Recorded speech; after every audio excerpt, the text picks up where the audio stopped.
आज हम मौजूद हैं मुमरा के लोखंडवाला में। मैं हूं जहांगीर रियासत, आप देख रहे हैं न्यूज़ ऐप के। इस तरह से मुमरा में कचरा या कचरे में मुमरा, उसका उदाहरण देंगे हम। इस शहर को, इस गली को लोगों ने लोखंडवाला बनाया है, लेकिन इसी लोखंडवाले में किस तरह से कचरे का अंबार लगाते जा रहे हैं लोग। अब ये किसकी जिम्मेदारी है? महानगर पालिका की जिम्मेदारी है। यहाँ पर जो चुने हुए नगर सेवक जो अभी मांझी हो गए हैं, उनकी जिम्मेदारी है। लेकिन सबसे बड़ा यहाँ पर सवाल उठ रहा है, सिटिंग एमएलए जितेंद्र आव्हाड साहब आज शिलगांव में गए थे और उनकी समस्या को ध्यान में रखते हुए वहाँ पर उन्होंने विजिट की, क्योंकि एक दिन पहले ही गांव वालों ने वहाँ पर बहुत बड़ा धरना आंदोलन किया था कचरा डंपिंग को लेके। इससे पहले दीवा की बदबू से पूरा मुमरा शहर जूझ रहा था। अब हाल ही खबर आ रही है, एक पिछले 10 दिन से तनवर नगर पे बहुत बदबू आ रही है। अंबाजी मेडिकल कौसा मार्केट के सामने वहाँ पर भी बहुत बदबू आ रही है। तो सिटिंग एमएलए जितेंद्र आव्हाड साहब से मैं रिक्वेस्ट करूँगा, जिस तरह से शील गांव के अंदर जाके गांव वालों का आपने मसले का हल निकाला, हम चाहते हैं हमारे शहर का भी आप हल निकालें, क्योंकि इस तरह से गंदगी बदबू इस शहर के अंदर और बढ़ते गई तो साहब आप ही का नाम खराब होगा। क्योंकि आप दिन रात मेहनत करते हो और हमने देखा है, शहर ने देखा है, जो विरोध करते हैं साहब वो तो विरोध करते ही रहेंगे। लेकिन हमारी और मुमरा की जनता आपसे अपील करती है कि 2 से 3 जगह जो बदबू आ रही है, और ख़ास करके हम जहाँ पर खड़े हैं इस शहर को, इस गली को नाम दे रहे हैं श्री लोखंडवाला एरिया। जिस तरह से लोग यहाँ पर देखते हैं, समझते हैं और आपको याद करते हैं, तो हम भी चाहते हैं उस चीज़ को आप भी ध्यान में रखते हुए श्री जितेंद्र आव्हाड साहब, हम आपसे रिक्वेस्ट करते हैं जल्द से जल्द आप यहाँ पर इस कचरे का निवारण कीजिए। इस कचरे को यहाँ से जड़ से उखाड़ फेंकिए, क्योंकि मुमरा शहर है। अब मुमरा कचरे में है या कचरा मुमरा में है साहब, आप इसके ऊपर फोकस करिए। जिस तरह से आज सिटिंग एमएलए जितेंद्र आव्हाड साहब ने शिलगांव के अंदर विजिट की थी, हम चाहते हैं 3 से 4 जगह ये जो बदबू आ रही है मुमरा शहर के अंदर, यहाँ भी विजिट करें। क्या कुछ कहा सिटिंग एमएलए जितेंद्र आव्हाड साहब ने शिलगांव के मुद्दे पर? तो ऐसा 3 गांव को इसकी तकलीफ हो रही है। जब 3 गांव को इसकी तकलीफ हो रही है तो महानगर पालिका ने कुछ ना कुछ सोचना चाहिए था ये लाने के पहले। बहुत ज़्यादा दिन तुम पुलिस का इस्तेमाल करके, दादागिरी करके ये नहीं चला सकते। आज नहीं तो कल गांव वालों का खून खौल के बाहर आएगा। कोई भी आंदोलन तुम ऐसे दबा नहीं सकते हो। आज आप भी आए हो यहाँ पर, कचरा देखा? आज दीवा में कचरा डंपिंग करते थे, वहाँ के कितने लोगों को ब्रोंकाइटिस और टीबी का आजार हुआ, बीमारी लगी। अभी गाँव वालों की मांग है बंद करने को। नहीं, बंद करने का वो सब बात होनी चाहिए, लेकिन जो तुमने कहा था साइंटिफिक प्रोसेस और करोड़ों रुपए तुमने कॉन्ट्रैक्टर को दिए, तो वो कॉन्ट्रैक्टर क्या कर रहा है ये तो कम से कम आके देखो। गीला और सूखा कचरा करने को लेकर कहा था, सिर्फ यहाँ पर सूखा कचरा रहेगा, गीला नहीं आएगा। अरे कुछ ऐसा कभी हुआ है क्या? तुम्हारे पास खुद के एक एरिया ऐसा बड़ा होना चाहिए जहाँ पे तुम खुद कचरा लो, उसको सेग्रीगेशन करो, गीला गीला की तरफ डालो, सूखा सूखे की तरफ डालो। ये गांव वाले की जिम्मेदारी है क्या? अच्छा, कितने गांव वालों की ज़मीनें ऐसी है जो महानगर पालिका ने हड़प ली है?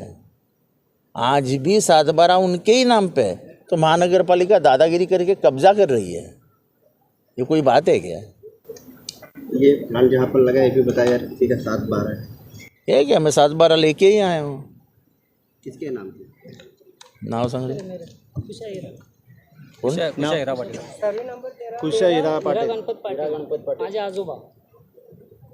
क्या ये इसका कोई कॉम्पेंसेशन नहीं, एक्विजिशन की नोटिस नहीं, एक्विजिशन का प्रोसीजर नहीं,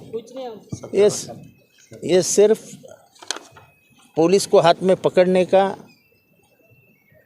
और दबा के डाल देने का।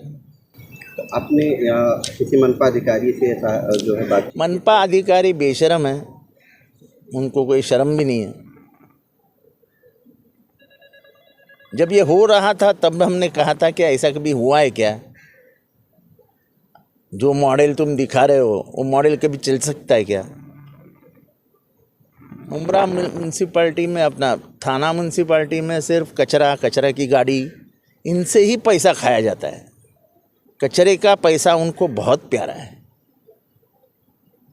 ऐसा बताया जा रहा है कि जो कचरे की गाड़ियाँ उनकी कुछ ट्रिप वगैरह जो है चल रहा है। देखो ऐसा है कि पहले एक था वो सीसी तालाब, क्या पीसी तालाब, सीपी तालाब, उधर से गाड़ियाँ निकलती थी, दीवा में आके डंपिंग करती थी, भंडारली में डंपिंग करती थी। उसमें रिक्शा का भी नंबर था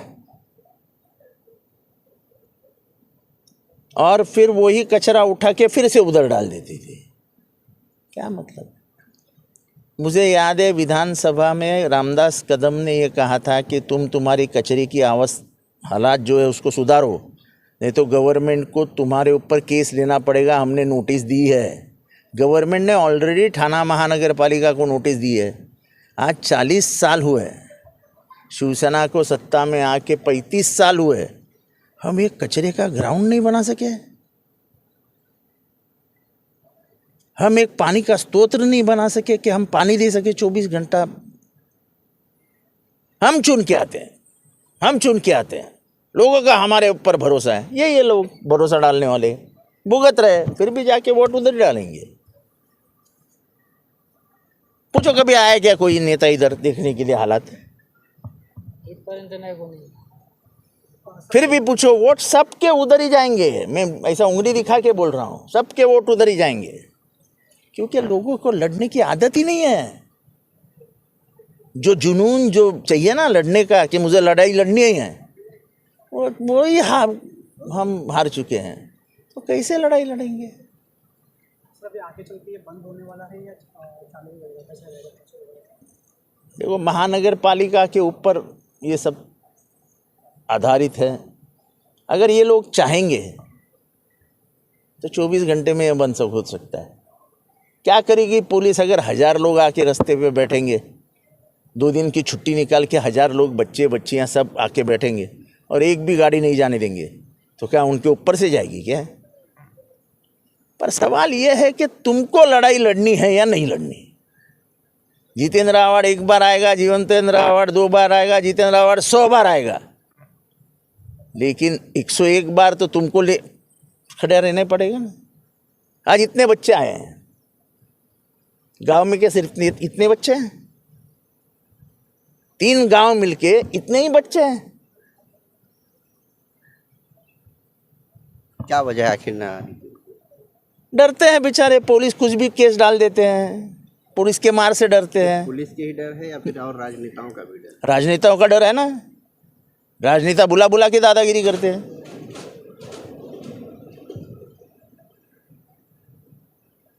और ऐसे दादागिरी और डर से अगर तुम, इधर 3 गांव है, इधर 2 स्कूल है, वो 2 बड़ी बड़ी बिल्डिंगें हैं, वो बड़ी बड़ी बिल्डिंगों में कौन सी आशा से किसी ने गरीब ने घर गया होगा कि हरियाली है, मस्त हवा आएगी, चलो घर लेते हैं। अब क्या लेगा? सर, इसी तरह से मुमरा का भाई इशू है, रोड पे कचरा डाला जा रहा है, उसको लेकर भी आपसे लोग उम्मीदें लगाएं कुछ का? मेरे से उम्मीदें लगाए हैं। आज तक कचरा निकलता था, लेकिन अभी एक टेंडर रुका हुआ है, वो टेंडर हो जाएगा, होने के बाद मुमरा का भी कचरा उठाया जाएगा। बात ये नहीं है, बात तुम सिर्फ मुमरा मत करो। ये बांस है ना, बांस और कचरा, ये पूरे ठाणे शहर की समस्या है, कलवा की समस्या है। आपने देखा क्या मेरा वीडियो में? कलवा के खाड़ी में घुस के उनको पकड़ा था कि देखो कचरा इधर गिर रहा है। हमको लगता है हम ही मुमरावासी ही सिर्फ बांस में रहते हैं, अपने इधर तो बांस आता नहीं है। इधर देखो क्या हालात है, सामने गांव है, सामने मंदिर है, मुमरा में तो शहर में ही कचरा है, रोड पे। पर उठाया जाता है ना, 2 दिन में, एक दिन में उठाया जाता है ना। लेकिन सर उठाने में काफ़ी देरी हो जाती है, कभी 1 बज जाता है, कभी 2 बज जाता है। अरे उठाया जाता है ना। उठाया जाता है। ये काफ़ी है ना अपने लिए। ये ऐसे हालात अपने होते तो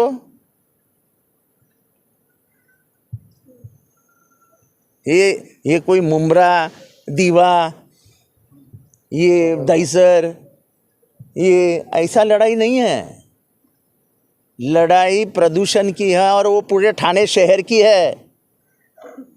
जब मुलुंड में कचरा डाला जाता था तो कोपरी में कितना बास आता था आपको मालूम नहीं है। पूरे ठाणे शहर में रात को 1 बजे के बाद इतनी बदबू आती थी कि एक दिन मैंने खुद गाड़ी चला करके